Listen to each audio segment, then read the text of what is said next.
O Evangelho segundo Marcos. João Marcos, primo de Barnabé e amigo próximo de Pedro. O livro de Marcos não fornece nome do autor. No entanto, desde o segundo século, os líderes estudiosos da igreja aceitaram João Marcos como aquele que escreveu este evangelho. João é o seu nome judeu e Marcos seu nome romano. Os patriarcas da igreja primitiva aceitam a autoria de Marcos. Papias, por volta do ano 110 d.C., faz a primeira declaração neste sentido. Marcos, que foi intérprete de Pedro, escreveu com precisão tudo o que se lembrou, fosse das obras ou das palavras de Cristo, mas não ordenadamente, pois ele não era um ouvinte ou um acompanhante do Senhor. Porém, posteriormente, como já disse, acompanhou Pedro, que adaptou suas instruções conforme exigida pela necessidade e como não se estivesse fazendo uma compilação dos oráculos do Senhor. Então Marcos não cometeu nenhum engano quando escreveu alguma coisa dessa forma, como se lembrou delas, pois ele se concentrou somente nisso. Marcos não tinha intenção de omitir quaisquer coisa que tivesse ouvido, nem incluir qualquer afirmação falsa no texto. Outros patriarcas da igreja, incluindo Justino Martins, Tertuliano, Clemente de Alexandria, Orígenes e Eusébio, confirmam essa estimativa de Marcos como autor do Evangelho. Ao mesmo tempo, eles também afirmam que Pedro era o autor que estava por trás do trabalho. Isso significa que Marcos colocou as versões orais de Pedro no ministério de Jesus em forma escrita. Alguns acreditam que Marcos tomou notas das pregações de Pedro, de forma que muita história neste evangelho foram provavelmente apresentadas verbalmente antes que aparecesse da forma escrita. Talvez Marcos tenha trabalhado com Pedro no evangelho nos primeiros anos e disponibilizando seus escritos para uma distribuição mais ampla, após a morte do apóstolo. Qualquer que fosse o caso, sabemos que Mateus, Marcos, Lucas e João são versões precisas da vida e mensagem de Cristo, através do Espírito Santo. Deus utilizou esses homens para levar a sua palavra ao mundo. Marcos era jovem, adolescente e talvez na época da morte e ressurreição de Jesus. Evidentemente, sua mãe Maria era uma viúva de posses, que se converteu à fé em Cristo. Muitos conjecturam que a casa de Maria foi o local da última ceia e a casa onde os discípulos se reuniram no Pentecoste. Alguns acreditam que Marcos era o jovem que fugiu nu na ocasião da prisão de Cristo no jardim do Getsêmani. Independente da verdade dessas especulações, as Escrituras claramente afirmam que por volta do ano 44 d.C., 14 anos após o tumultuoso acontecimento que levaram à crucificação, a igreja se reuniu na casa de Maria para orar. O rei Herodes havia começado a perseguição aos cristãos, executando Tiago, o irmão de João, e estava mantendo Pedro na prisão.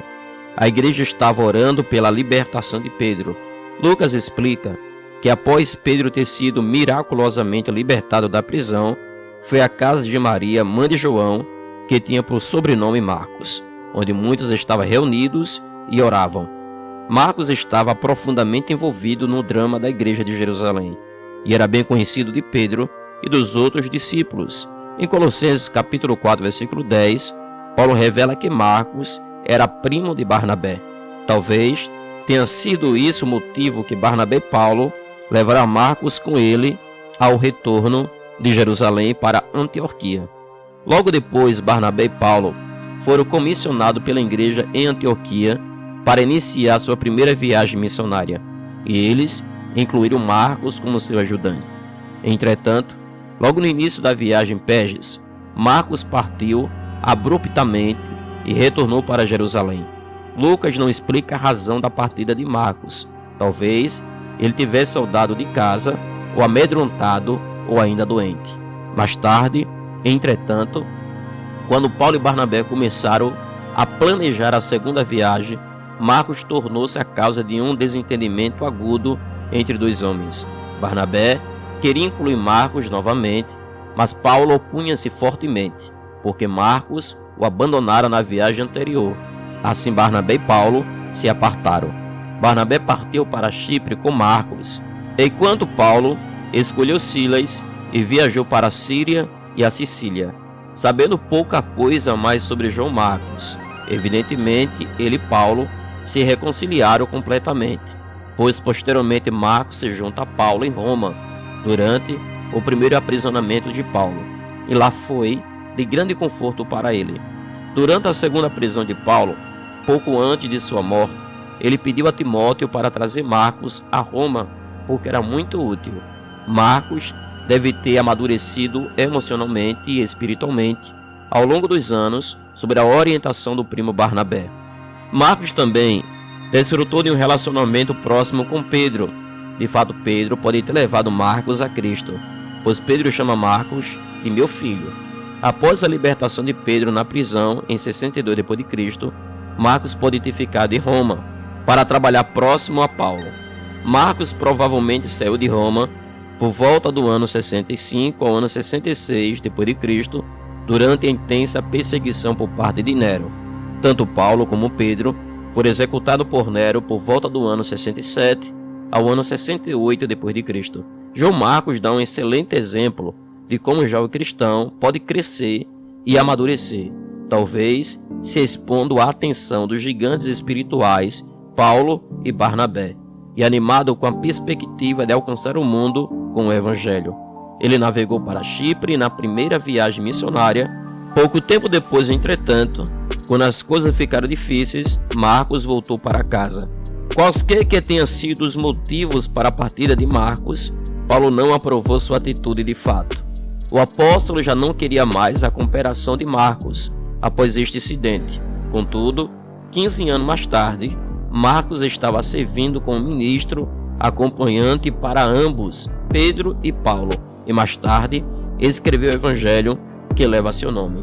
Pouco se sabe sobre Marcos durante esses anos, exceto que Barnabé se interessou pessoalmente por ele, encorajando-o a continuar o trabalho consigo no ministério. Se você gostou deste vídeo, deixe o seu gostei e também deixe seu comentário se tiver alguma dúvida, e não esqueça de seguir o canal A Bíblia Responde Oficial para a continuação deste assunto. Que Deus em Cristo vos abençoe, no nome de Jesus.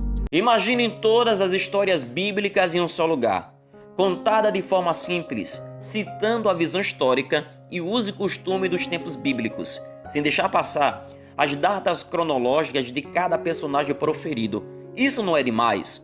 Com diversos temas toda a semana, educativo com narração bíblica, indicações dos melhores livros, filme gospel para assistir com a sua família, playlist das melhores músicas gospel e pregações que edificam a sua vida espiritual. Isso mesmo, tudo isso no canal A Bíblia Responde Oficial. Já se inscreva no canal e não perca mais as nossas futuras publicações.